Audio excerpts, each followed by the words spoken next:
34 inches. हमारे पास value क्या थी -1010 माइनस फॉर्मूले का -144 divided by 34 into 10 raised power 6, we got initial curvature as -33.94 into 10 raised power 6 radians per inch. So from the data of previous example, the corresponding moments due to initial pre-stressing plus dead moment are initial moment basically is equals to initial pre-stressing force into eccentricity at the center plus dead moment. Dead movement आप already last example के अंदर consider कराए हैं। Initial pre-stressing force आपको इस question के data के अंदर गिवन है। इसेंट्रिसिटी एट सेंटर 22.02 है हमारे पास। तमाम वैल्यूज को हमने इन दोनों को मल्टीप्लाई करके इसके साथ ऐड कर दिया, तो इनिशियल जो हमारे पास मूवमेंट जनरेट हुई -4.69 into 10 raise power 6 pound inch की वैल्यू आ गई। तो ये था हमारा पहला केस, जिसके अंदर हमें फर्स्ट केस के अंदर जो इनिशियल कर्वेचर की वैल्यू मिली at the initial prestressing level वो हमें मिली -33.94 इंटू 10 रेज़ पावर -6 रेडियंस पर इंच। तो ये हमारी पहली जो है वो रीडिंग आ गई फर्स्ट लेवल के ऊपर। अब आते सेकंड जो कि प्री-स्ट्रेसिंग है या प्री-स्ट्रेस स्टेज है आफ्टर लॉसेस, ये इफेक्टिव प्री-स्ट्रेसिंग की लेवल के ऊपर हमने बात करनी है। तो in the subsequent decompression stage a movement value total gross movement due to gravity loads has to be found which would reduce the stress in the pre-stressing steel to zero. From the previous example हमारे पास जो effective pre-stress की value थी वो 379 यहाँ पे आपको given है ऑलरेडी, 379 into 3 पॉइंट और 391 की हमारे पास वैल्यू गिवन थी। हमने सेकंड स्टेज के अंदर जो इफेक्टिव प्री-स्ट्रेस की वैल्यू कंसीडर की, तो हमारे पास जो रेशियो आया effective pre-stress divide by initial pre-stress का वो आ गया 0.82, क्योंकि हमने स्ट्रेसेस कैलकुलेट करनी है आफ्टर लॉसेस या इफेक्टिव प्री-स्ट्रेसिंग के लेवल के ऊपर। तो इनिशियल और इफेक्टिव प्री-स्ट्रेसिंग दोनों का हमने एक रेशियो निकाल लिया, जो कि रेशियो की वैल्यू हमारे पास आ गई। इसी तरह से हमने पिछले एग्जांपल से हमने स्ट्रेसेस एंड स्ट्रेन की वैल्यूज उठा ली, जो कि इनिशियल प्री-स्ट्रेसिंग के ऊपर हमारे पास वैल्यूज थी, ये स्ट्रेसेस थे और ये हमारे पास स्ट्रेन्स थी। ये सारी वैल्यूज हमने यहाँ पे भी दोबारा चूज कर लेंगे।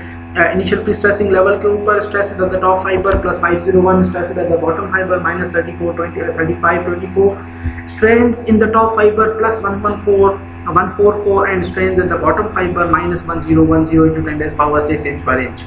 अब हम इन तमाम स्ट्रेन्स को वैल्यू मल्टीप्लाई कर देंगे 0.82 फैक्टर के साथ, तो हमारे पास स्ट्रेसेस आ जाएंगी, इफेक्टिव स्ट्रेसेस के ऊपर वैल्यूज आ जाएंगी। तो strain at the top fibre 0.82 हमने मल्टी वैल्यू के साथ मल्टीप्लाई किया, we got +118 and strain at the bottom fibre we have again factor और मल्टीप्लाई कर दिया हमने स्ट्रेन के साथ, तो हमारे पास 828 स्ट्रेन की वैल्यू आ गई। अब हम स्ट्रेन्स को डिस्ट्रीब्यूट करते हैं इस केस के अंदर, क्योंकि हमें फाइंड आउट करना है डीकम्प्रेशन लेवल। डीकम्प्रेशन बेसिकली किस स्टेज के ऊपर डेवलप हो रहा है।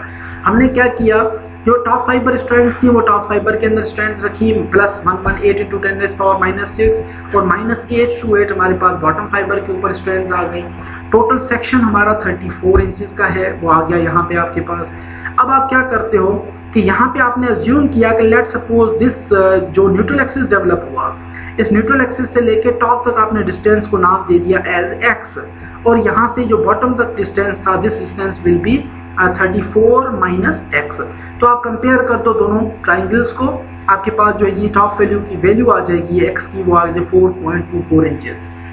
अब अगर ये 4.24 इंचेस आ गई तो डीकम्प्रेशन लेवल बेसिकली कहाँ पे होगी। डीकम्प्रेशन आपके पास टोटल 34 का सेक्शन है, आप चले जाओ टोटल जो आपका क्रॉस सेक्शन था, ये आपका पूरे बीम का क्रॉस सेक्शन है। क्रॉस सेक्शन के अंदर आपके पास यहाँ से जो डिस्टेंस है वो 34 का गिवन है। अब 34 में से आप ये डिस्टेंस माइनस कर लो 22.02 इंचेस प्लस ये वाला डिस्टेंस जो है वो आपका 8, अगर आप 38 कंसीडर कर रहे हो तो 38 में से आप ये 22.02 माइनस कर लो और ये वाला डिस्टेंस माइनस कर लो 8.23, तो आपके पास टोटल जो डिस्टेंस बच जाएगा पीछे ये वाला, ये जो छोटा पोर्शन नजर आ रहा है आपको, centre of the pre-stressing tendon से लेके बॉटम फाइबर तक का डिस्टेंस, ये डिस्टेंस आपका 3.75 इंचेस का बच जाएगा। तो 3.75 हमने यहाँ पे मार्क कर लिया, जो कि हमारी डीकम्प्रेशन लेवल है, जिसके ऊपर आपका प्री-स्ट्रेसिंग बेसिकली एक्चुअली लाई कर रहा है उस लाइन के ऊपर। तो हमने स्ट्रेन्स कैलकुलेट करनी है इस लाइन के ऊपर कि जहाँ पे आपका स्ट्रेन का जो आपका प्री-स्ट्रेसिंग टेंडन जहाँ से गुजर रहा है उस पॉइंट के अंदर जो है वो डीकम्प्रेशन स्ट्रेन्स कितनी है, जितना आपका प्री-स्ट्रेसिंग टेंडन कंप्रेस हो रहा है उसके अंदर स्ट्रेन डीकम्प्रेशन डेवलप होती है, वो हमने कैलकुलेट करनी है। तो अब हम आते हैं कि strain distribution over this diagram basically हम कैलकुलेट करते हैं कि यहाँ पे हमारे पास कर्वेचर कितना डेवलप हो रहा है। So curvature 2 at the effective pre stressing section will be strains at the top fiber या bottom fiber minus strain at the top fiber divide by overall depth of the section. हमने values को consider किया। Curvature की value हमारे पास आ गई -27.82 into 10⁻⁻6 radians पर inch. Note that the strain distribution diagram is only due to effective pre-stress, so the corresponding gravity या gross gravity या gross movement जो है वो ओवरऑल हमारे पास जीरो होगी, क्योंकि हम सिर्फ इफेक्टिव प्री स्ट्रेसिंग की बात कर रहे हैं। तो कर्वेचर हमारे पास सिर्फ प्री स्ट्रेसिंग की वजह से जो वैल्यू आई वो -2782 इंटू 10⁻⁻6 की वैल्यू आ गई। अब आते हैं थर्ड लेवल जो कि हमारा डीकम्प्रेशन स्टेज है, जो कि डीकम्प्रेशन अभी हमने मार्क किया कि this is the decompression level जो कि बॉटम सरफेस से 3.75 इंचेस के ऊपर लाई कर रहा था। अब नाउ डीकम्प्रेशन स्टेज के ऊपर हमारे पास स्ट्रेन्स कितनी आ रही हैं विद कंक्रीट जीरो स्ट्रेस, जब कंक्रीट के अंदर जीरो स्ट्रेसेस हैं एट द टेंडन सीरियर centre of gravity of the tendon के ऊपर। अब ये हमारे पास एक कर्व है, इस कर्व में से आप वैल्यू उठा सकते हो, फार्मूलाज दिए हमारे पास। ये स्ट्रेस स्ट्रेंथ कर्व है for a pre stressing diameter tendon, जो कि आपके पास मैक्सिमम स्ट्रेसेस नजर आ रही है। ये न्यूटन पर मिलीमीटर स्क्वायर में, ये पीएसआई के अंदर है और ये आपके पास स्ट्रेन्स हैं। अब हम कंसीडर करते हैं from the stress strength curve for a pre stress section. अगर मैं प्री स्ट्रेस सेक्शन यूज करता हूं तो हम डीकम्प्रेशन लेवल के अंदर यहाँ से भी ऑब्टेन कर सकते हैं, लेकिन हम जो है वो ये डायग्राम कंसीडर कर रहे हैं कि इस डायग्राम के अंदर अगर आपके पास बॉटम फाइबर के अंदर स्ट्रेंथ -828 है, तो ये आपकी स्ट्रेंथ अगर यहाँ तक आप यहाँ पे जीरो है, तो ये स्ट्रेसेस जीरो से इंक्रीज करते हुए आराम से नीचे की तरफ जा रहे हो। यहाँ पे maximum 828 like triangular load, UDL load, uniformly varying load. तो इस केस के अंदर हम क्या करते हैं, इस लेवल के ऊपर हमने स्ट्रेंथ को फाइंड आउट करना है। इस डीकम्प्रेशन लेवल के ऊपर हम किस तरह से कैलकुलेट करते हैं, मैक्सिमम स्ट्रेंथ हमारे पास कितनी है 828 इंटू 10⁻⁻6 इंटू टोटल हमारे पास डिस्टेंस जो है। आपने यहाँ पे क्या किया, दोबारा इस ट्राइंगल के अंदर यहाँ पे एक डिस्टेंस मार्क कर लिया कि यहाँ से लेके ये डिस्टेंस हमारे पास, सॉरी डीकम्प्रेशन की पॉइंट तो हमें ऑलरेडी हमारे पास आ गई थी ना 3.75 के ऊपर, 3.75 के ऊपर थी। तो टोटल हमने क्या किया कि ये डिस्टेंस आपने स्ट्रेन इनटू दिस डिस्टेंस 26.0, जहाँ पे आपका जीरो से लेके इस लेवल तक का जो डिस्टेंस आ रहा है, तो ये हमने कंसीडर किया 26.01 और डिवाइडेड बाय टोटल लेंथ, जो कि लेंथ आपकी यहाँ से लेके यहाँ तक होगी जीरो तक, तो ये डिस्टेंस आपने कंसीडर की यहाँ से। तो ये हमारे पास आ गया 30 यहाँ से लेके यहाँ तक आपका डिस्टेंस है टोटली, ये यहाँ से यहाँ तक 30.25, 30 या 3.75 हमने कंसीडर किया। तो टोटल हमारे पास जो डीकम्प्रेशन स्ट्रेन आ गई वो 7.23 इंचेस आ गई, 723 इंटू 10⁻⁻6 इंच पर इंच डीकम्प्रेशन पॉइंट के ऊपर स्ट्रेन आ गई। अब हमने क्या किया, स्ट्रेन प्री स्ट्रेसिंग के अंदर, प्री स्ट्रेसिंग टेंडन के अंदर स्ट्रेन कितनी आ रही है। प्री स्ट्रेसिंग टेंडन के अंदर स्ट्रेसेस कैलकुलेट करने के लिए इफेक्टिव प्री स्ट्रेस, जो कि आपको क्वेश्चन के डेटा के अंदर ऑलरेडी वैल्यूज गिवन है, अगर आप चलो यहाँ पे इफेक्टिव प्री स्ट्रेस आपके पास अलोवेबल वैल्यू कितनी है 154,980, तो हमने यहाँ पे वही वैल्यू रखी है 154,980 divided by modes of elasticity of pre stressing tendon.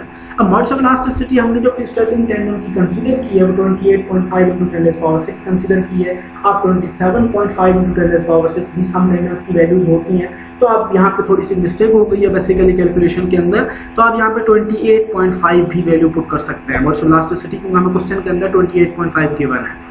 तो strain in the pre stressing tendon जब हमने कैलकुलेट की, वी गॉट 5638 इंटू 10⁻6 इंच पर इंच।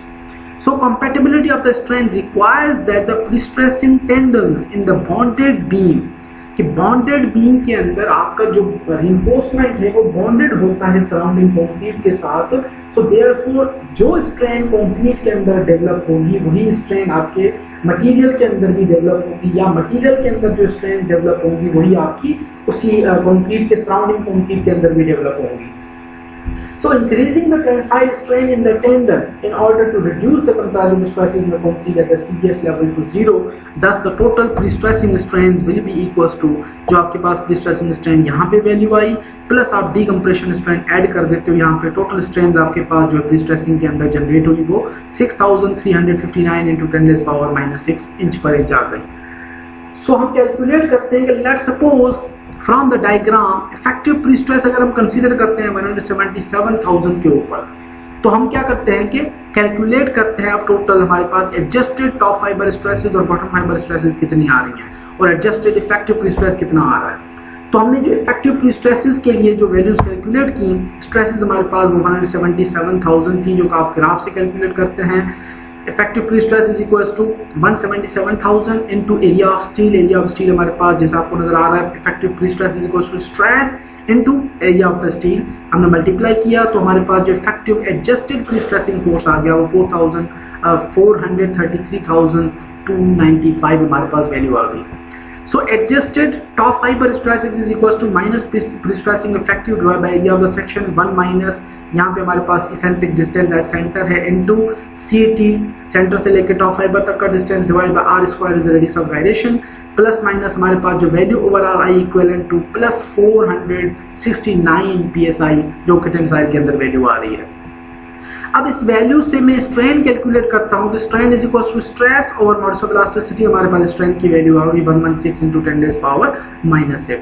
इसी तरह से बॉटम फाइबर के अंदर स्ट्रेंथ कैलकुलेट की minus effective pre stress divide by area 1 plus effective जो आपके पास इसेंट्रिक डिस्टेंस सेंटर के ऊपर सेंटर से लेके बॉटम फाइबर तक का distance divide by radius of gyration तो वी गॉट -3300 psi जो हमारे पास वैल्यू आ गई। हमने यहाँ पे प्लॉट ड्रा कर लिया कि यहाँ पे हमारे पास जो वैल्यू आई वो 469 है, टॉप फाइबर के ऊपर स्ट्रेसेस है और बॉटम फाइबर के ऊपर -3300 वैल्यूज हैं। जिस तरह से हमने कैलकुलेट किया था लास्ट डायग्राम के अंदर, अब हम कंपेयर कर लेंगे। यहाँ पे आपके पास 3.75 का डिस्टेंस ऑलरेडी गिवन है। आप इस दो ट्राइंगल्स को अगर कंपेयर करते हो तो ये वैल्यू आपको डिकम्प्रेशन स्टेज के ऊपर वैल्यू आपको मिल जाएगी जो कि 2884 है। अब हमने क्या किया कि स्ट्रेन तो दोनों आ गई, अब हमने stresses at the decompression level consider की कि स्ट्रेसेस इस डायग्राम से हमने दो ट्रायंगल्स को कंपेयर किया आपस में। तो stresses at the decompression level का फार्मूला क्या डेवलप हुआ, My/I moment decompression into y divided by I। अब मोमेंट डीकम्प्रेशन हमारे पास जो है वो अननोन है। आपके पास जो टोटल y है, डेप्थ ऑफ द सेक्शन है जो कि आपको ऑलरेडी गिवन है पीछे डायग्राम के अंदर की सेंट्रिसिटी से लेके या आपका जो सेंट्रल सेंट्रिसिटी जो डिस्टेंस है बेसिकली y आपका 22.02 वही है और divide by crack movement of inertia जो कि आपको ऑलरेडी